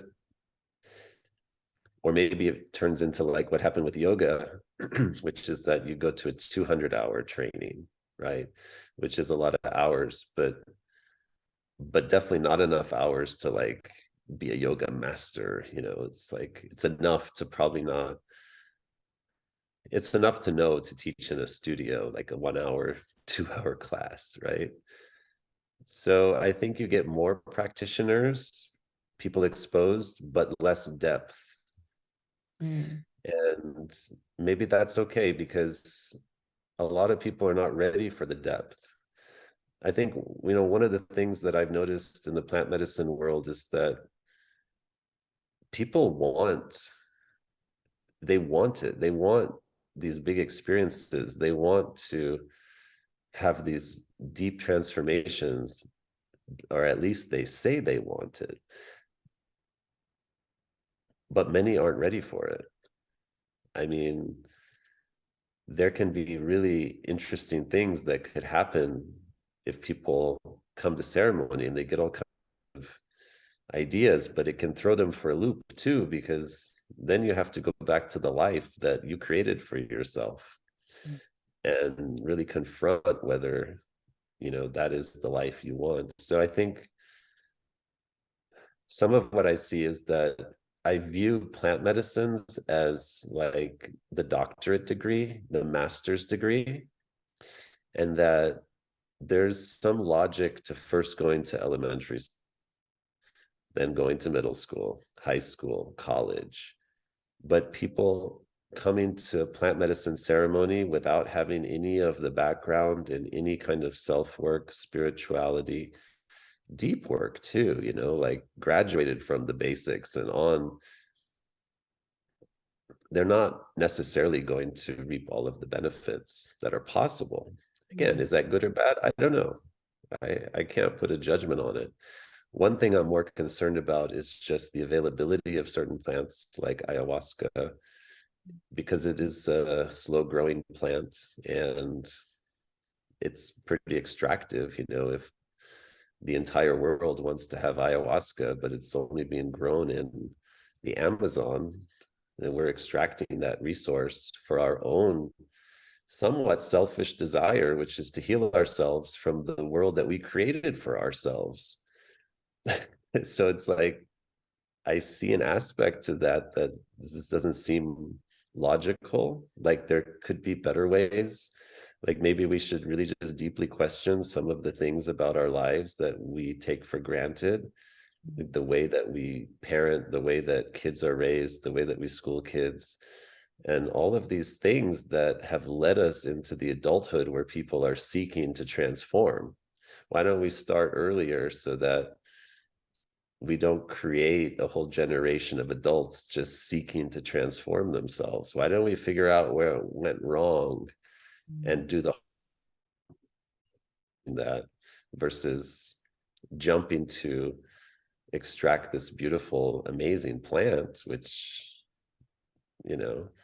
I don't think there's enough ayahuasca for everybody in the world if everybody wants to do that. So that's a concern I have, is just, are we going to totally extract this resource for a selfish reason, or are we going to help to replenish it? Maybe we need to grow it if we're going to have it everywhere, and that's hard because we're not all tropical environments in the United States. And not just ayahuasca, there's other plants. You can see that happen a little bit with peyote, which is very precious and a beautiful medicine, but challenging because of the sustainability of it. So I have some concerns about sustainability, which is why I am kind of a fan of the idea of psilocybin, because psilocybin is incredibly sustainable. The mushrooms are prolific and can grow in any climate. I mean, people can grow them anywhere, basically. That to me seems like a really good avenue to explore the possibilities with that medicine, if we're going to be using it for the types of purposes that people are seeking. And you can separate purposes because it's moving more towards like clinical use, therapeutic use. I personally think that my experiences with ayahuasca are not clinical. The benefits that I've had from ayahuasca come from how deeply it's connected me on a spiritual level. That isn't something that hospitals or clinics are concerned about these days necessarily. If they're going to be working with ketamine or psilocybin, they're missing a big piece of the puzzle, which is what ails us might be our disconnection from source. And so you can only take people so far in those environments. And maybe that's going to leave open still the possibility, people will still seek out other types of work with the plants in the future that are deeper experiences that aren't clinical. And I think the second things get clinical, I start to get a little bit hesitant, because I've seen this now with cannabis, for instance, is legal everywhere, right? Almost everywhere. Well, this is a good thought experiment, because we've just seen in the last 3 years how powerful big corporations are, and big corporations, especially drug companies, are very powerful. They can basically mandate policies that are adopted by multiple countries without question, and kind of call the shots. And then interestingly, I saw, like, during the pandemic, there were certain alternative kinds of people promoting alternative treatments, but using pharmaceutical drugs. But those pharmaceutical drugs were then defamed, like, those are bad, don't use those. But to me, that's very strange, because these were created by those big companies. And they were successful in shutting that down. So I start to question, well, why aren't they shutting down all the research on psilocybin? Why aren't they shutting down the research on ketamine? Why aren't they shutting down the MAPS things? these pharmaceutical companies are powerful enough to shut it down. It takes a few calls to their people in office that they have connections with, but they would do it. But they're not. So it's sort of like controlled opposition in my view, Mm. which is like, oh, they're allowing this to happen. They're allowing all of this stuff to move forward. And I ask, well, why would they do that? Because there's a benefit to them. Either they're planning on getting in the game, and that's a big possibility, which would be very, very interesting. You know, they come up with their own substances that people are using in these clinics, patented or whatever. That I think is a scary proposition. Or they benefit in other ways, which is much more of the work that I've been doing with minerals, which is that we do know that a lot of people end up in psychological, emotional states that they're seeking healing from, not just because they had trauma. You know, a lot of people have trauma, but they don't end up there, but because they have trauma, but they also have physical issues going on, often with metabolic issues or mineral dysregulation. And so big pharma stands to benefit if millions of people are going to take psilocybin. They're already depleted, a lot of them. That's why they don't feel right. Or they're going to go take ketamine. That's why they're depressed. Their metabolism is completely off kilter. Those medicines, ketamine, psilocybin, when given to people who are very dysregulated, don't fix the dysregulation. They can help the psyche, but they can further dysregulate the body. And so I think the big pharma is very clever, and they know they'll have additional customers on the back end, because those people will end up getting other prescriptions for other things from them. So Mm. this with cannabis too, cannabis hasn't necessarily diminished big pharma profits.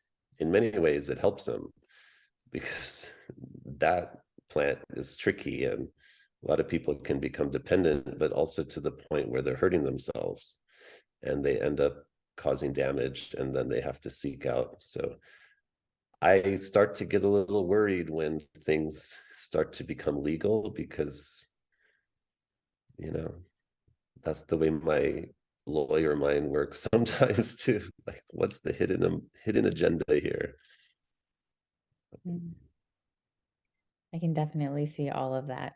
I heard something the other day. I was watching something on cannabis on YouTube and how it's saying we've gotten so far away from the actual natural plant that we've like commercialized THC and like pumped these plants full of THC, which where it's like unnatural proportions. And versus it being the natural dosage that actually is naturally grown, it's like we've commercialized this has 90% THC, and then it's like way off just kind of the natural order of things. And I've never heard it put that way before. And I was like, man, that is so true. And if you look at all like the gummies or whatever you buy in the stores, it's all like THC this, THC that. It's kind of gotten away from the healing, the medicinal stuff of it. And it's like very commercialized. So that helped me look at it a little differently too. I was like, Yeah. I mean, even people that I know that are in the cannabis industry, they're like saying the same thing, that it's not what it used to be. The mm, plants are incredibly high in THC. They're not full spectrum. They're losing something too. And I think that's the game now. It's just higher THC, higher THC. So that makes me but they nervous don't. about ayahuasca being legal, like something that's so sacred and ancient, and then big companies getting a hold of it and sort of ruining it, kind of. That makes me. Yeah, well, there's a history with ayahuasca that I think might save ayahuasca from this fate, which is that there was a drug company that filed a patent for ayahuasca a number of years ago and wanted to market it for depression. But a group of attorneys representing the people of the Amazon fought in court, or the patent court, and the patent wasn't renewed or it wasn't fully allowed because it was created by the people of the Amazon. So, you can't patent it, you don't own it. That was the message. Mm. So there's been that case law, but that has led to now, and I think that a little bit of research would confirm this, but there are companies that are working on modifications, if you will, that would allow them some patent protection. To me, that's incredibly extractive. And if you don't intend to pay the people of the Amazon all the money, then this is just flat out wrong because you didn't come up with any of this. And big pharma has for a long time been extracting from the Amazon. I don't know what the percentage is, but it's a significant percentage. I think more than 50% of drugs that are on the market were at least inspired or based upon things that the people of the Amazon had discovered. Mm. And big pharma has taken them and created single molecule patentable versions, usually not effective or far less effective than the remedies that the people had there. Again, with no royalties to the people that really are in contact with the plants and come up with this stuff. So I don't know where we're headed with ayahuasca in particular. Part of me thinks ayahuasca is probably not going to be the first medicine to become legal because it doesn't easily lend itself to a clinical setting. And the same with wachuma and peyote. They're long-lasting medicines for one.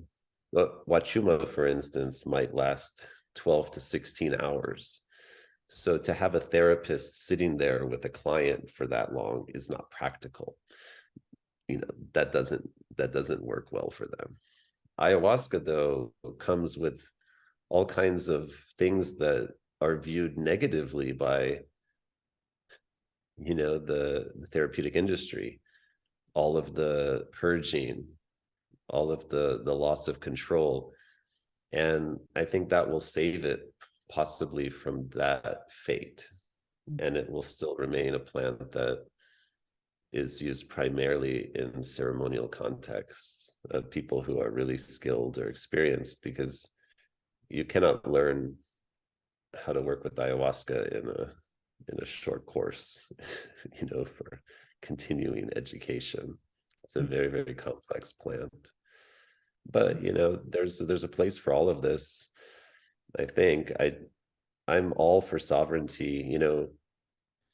Some of the things I say, sometimes people think I'm some kind of Puritan, and I'm not. I'm not at all saying we should not have legalization. I think all of these things should be legal in a way, because to make these things illegal, you're saying that we don't have any agency over our consciousness, and that's a form of control.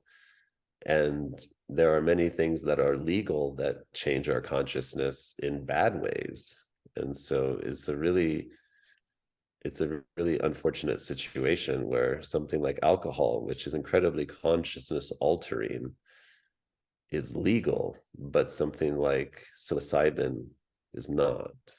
That doesn't make a lot of sense. So Totally agree. Alcohol.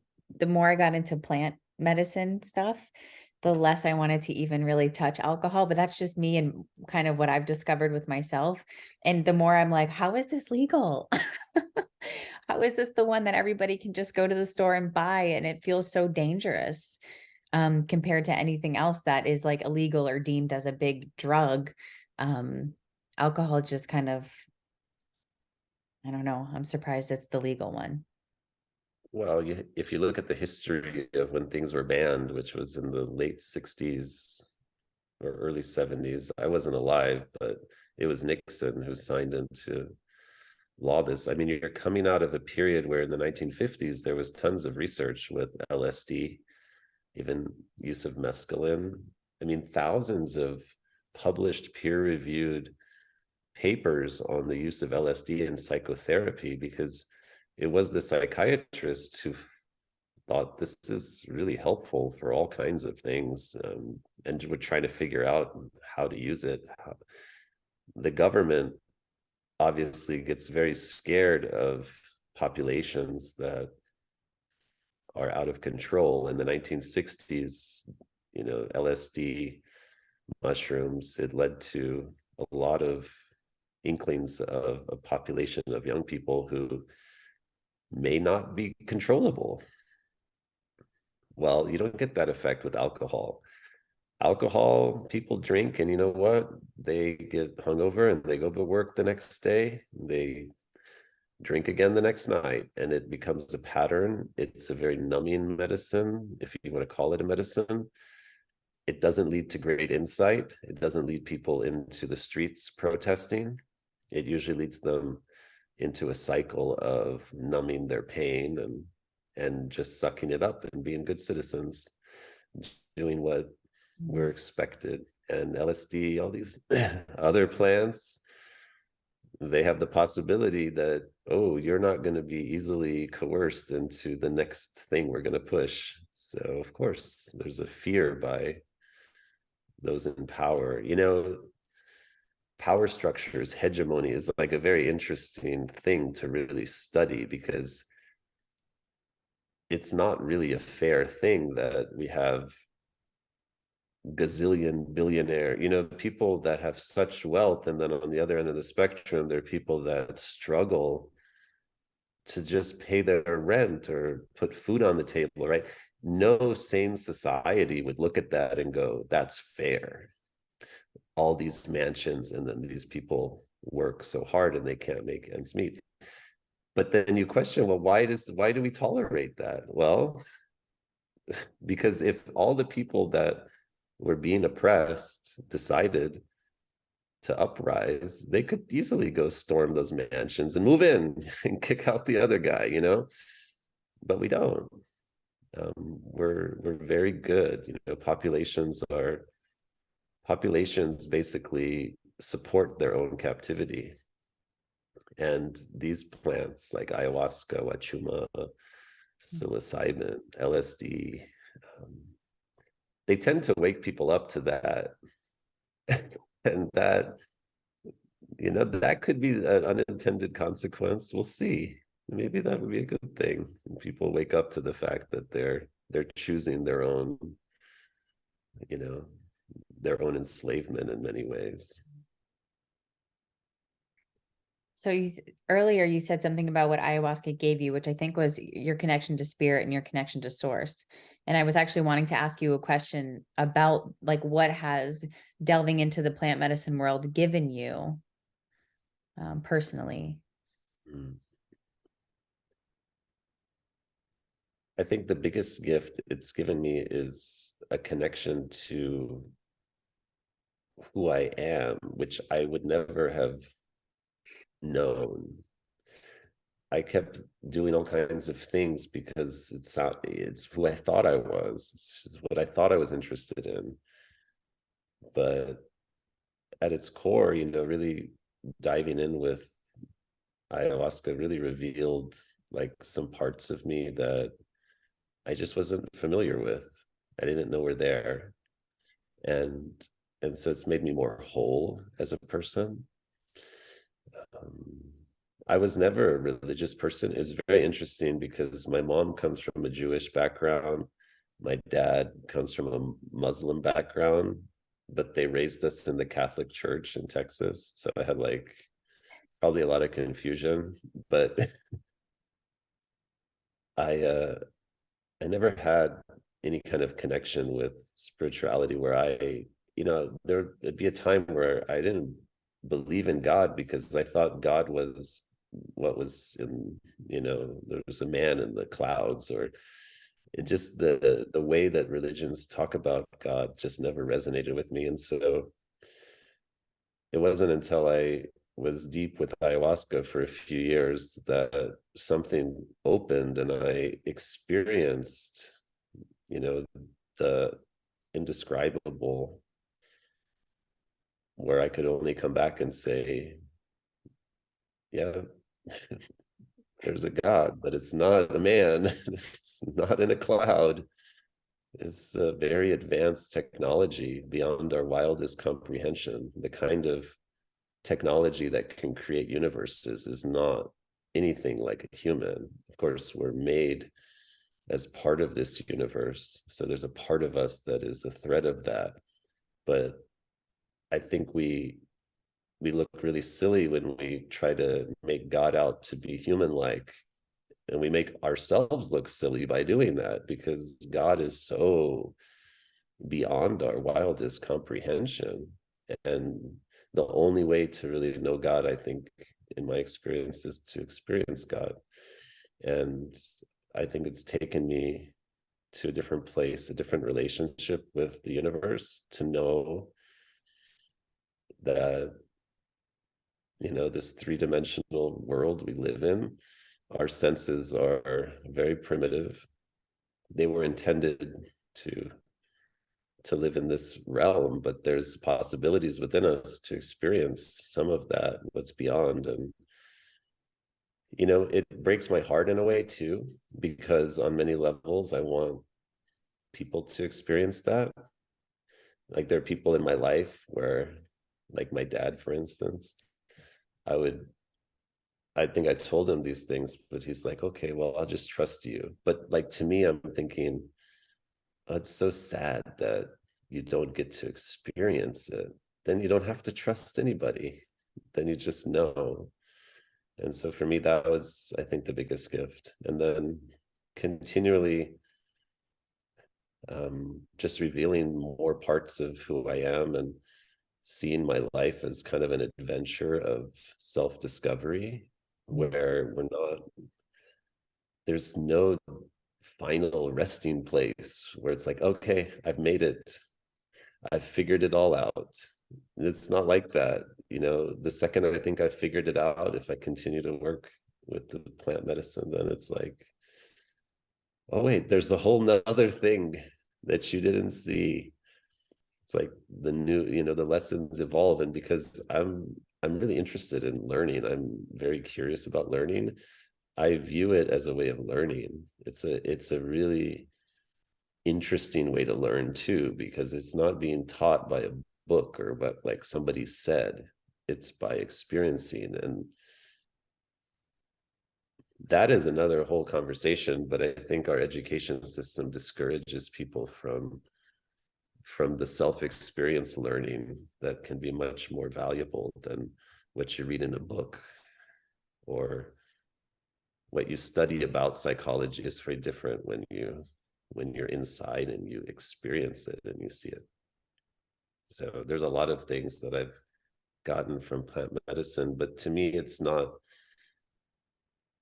about what I get from it. You know, I'm not seeking something out of it. It's a relationship. Mm. And you know, I hear people talk about it too. It's like, well, what does it do? What do you do? It's like, think about like how you enter a romantic partnership. It's like, well, what are you going to do for me? What do you do? You know, that is transactional. Mm. It's not like that. It is for many people. And I think that's why they don't receive all of the benefits, because they view it as a transactional relationship, but it's not. It's like a dance. It's exposing parts of yourself and parts of the universe exposed to you, but it's not an exchange, and you can't negotiate for it. It is what it is. It's really complex. And so I'm not seeking from it anything. In fact, these days, I don't know, like, oh, I don't have the feeling like, oh, I need to go to ceremony and get something. I remember in my early days, that was my feeling, which is like, okay, I'm working on something. Oh, I need to process this, or I need to do this. And it was the wrong approach, but it was what I needed at the time. And I noticed that maybe in the last 3 years, it's just shifted, where it's like, no, that's not how I approach the medicine, with demands or with an idea that the medicine is going to heal me or help me. And instead, I approach with just curiosity, like show me, or I don't show me, whatever it is, just what is it? I don't know. I don't know. And I think that has created a framework for like an internal framework for me where there's all kinds of revelation happening within the ceremonial space to me, but it isn't what I ask for, or like, you know, I don't know. It's a Mm. very beautiful thing. It is really beautiful. It's really beautiful how you talk about it. And I love the idea of a relationship with it. Um, it's almost um, like bhakti, how you describe bhakti or devotion, and you also say relationship with it. So that's what I also felt when you said that. And it's not like a negotiation or a transaction. It's just like a dance. So good. Yeah, yeah, it's definitely a relationship. Mm. Mm, okay.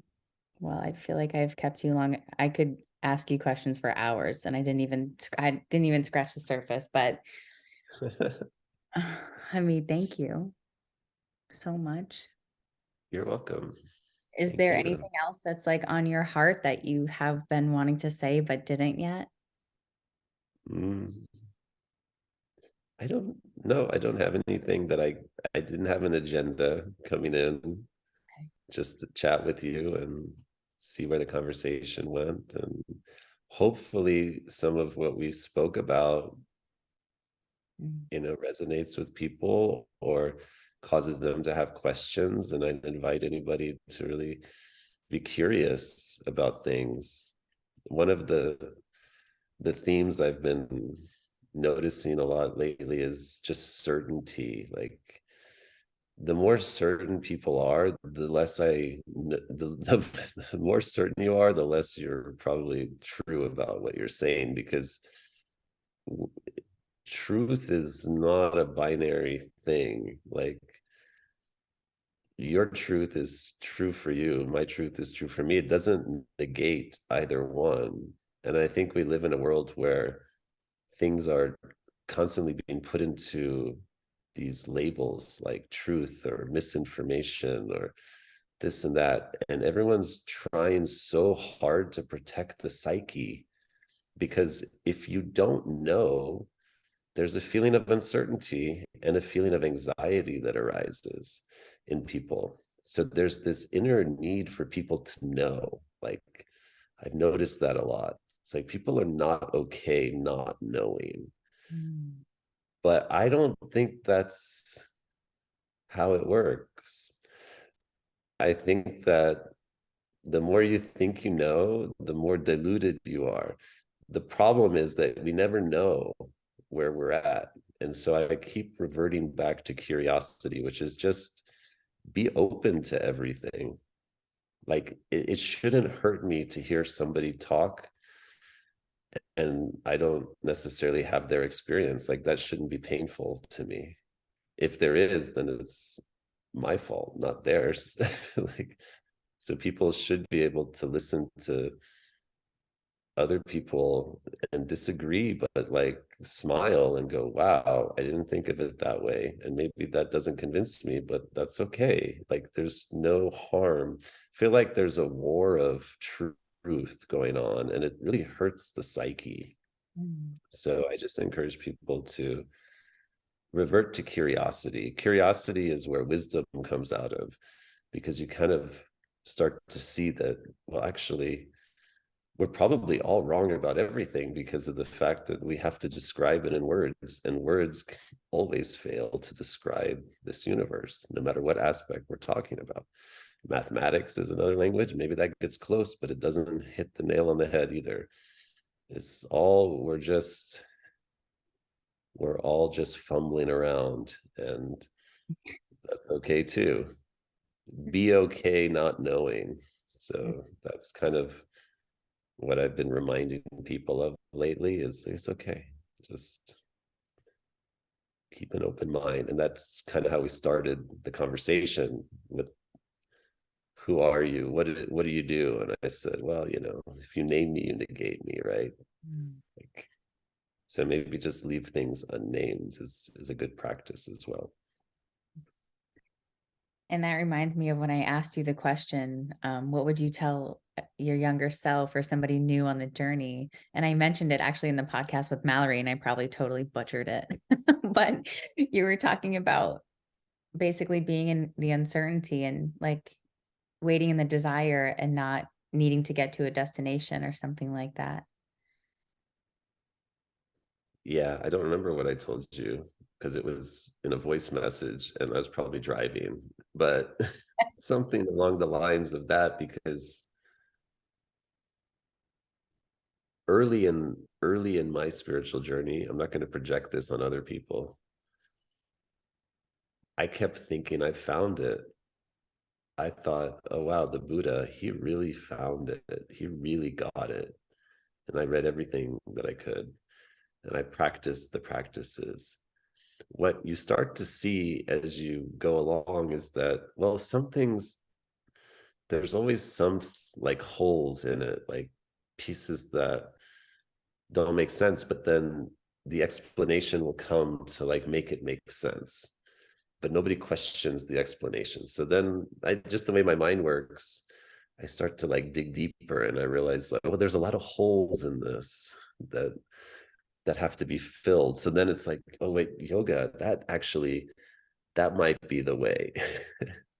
Or, fill in the blank. So like keep finding new ways, that new paradigms that explain everything. And I think what I realized later is I don't know that any paradigm is going to fully explain the unexplainable. So it's okay. And then you just arrive at a place of peace and they're like, oh, yeah, they all get close. And that's maybe as best we can do as humans, is to get close. Mm. And being okay with the closeness and not the full clear answer and destination. Yeah, and Buddha actually talked about this too. So he actually spilled the beans early, but nobody listens because he said that life is full of suffering, right? But the word in the Pali language he used, which I'm not going to say because I don't want to butcher it, but the word is often translated as suffering into English, but that's not really what it means. What he was saying is life has an unsatisfactory nature to it, which is like, no matter how close you get to like where you think you need to be or where you think there's still this unsatisfactory nature. There's a yearning. And that yearning, I think, is why we live. That is the essence of life. Is if we didn't have a yearning, what's the point of it all? We're yearning to live, and maybe the point is that that desire, that yearning, is really important for us, and not to try to eliminate desire. That's not the way. Maybe cherish it, and maybe find find the beauty in it, and find the beauty in that unsatisfactoriness. That's part of being human. Mm. And that feels like peace to me. Finding peace in the unsatisfactoriness. It's like I don't need to be satisfied. I'm already peaceful, even if it's not figured out. That feels like the ultimate peace. Yeah, yeah. Mm. So my last question I ask everybody is, the name of this podcast is called Talking Each Other Home. And so I want to know, what is home to you?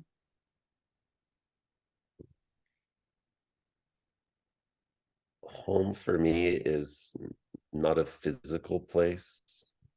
It is a feeling. Um, it's when all of the parts of my ego that are there to protect me but speak to me loudly, when they quiet and I connect with the more subtle core of who I am, that's home. And that's where I remember who I am. That's when I hinted at plant medicines connecting me to God. Actually, it was remembering something that's in there. It's always there, but it's quiet, and that's my home. Mm. Mm. Okay. Great. Amazing. Such a sweet, it just brings me into this place that I just want to hug everything. Like it's just so sweet. Uh, okay. That's why I got the tattoo. Remember, actually. It helps Nice. remember. Actually, yeah. You were part of that, actually. Okay, well, we went on way longer than I thought. So thank you for your time, Hamid. I'm sorry that I kept you for so long. Yeah, but thank you so much. And where can people find you if they want to connect with you? And you do so many things. We didn't even get into the mineral thing, but um, yeah. Oh, well, you can find me on Instagram, Hamid.Jabbar. So just check the show notes for the spelling. And then I do have an account called Mineral Shaman on Instagram, which is the piece we didn't really talk about. And so if people are interested in that work, which is still evolving, it's a baby that hasn't not been ready to be birthed. But it's doing something. So they can find that Mineral Shaman. And then my website is just my name, hamidjabbar.com. I do, like the public facing work that I do is usually around minerals and health and sound. And so if people are resonant with that, those are available at hamidjabbar.com or Mineral Shaman. I do in-person sound training still twice a year. Maybe you'll come one time. And I have an online sound course that, for people that want the freedom to space it out over months or years or revisit, it's a different way to learn. And so there's information about that on my website too. Mm. And I'll put all of that in the show notes. And I'm in your online training right now, online sound training, and I love it. I love it. I so can't wait to come in person and actually experience all the instruments and like some of the stuff you put on your Instagram where there's like gongs everywhere and little tongue drums or whatever you pull out. It's just like this whole yoga studio of instruments that everybody gets to play with. It looks like Disneyland for sound practitioners.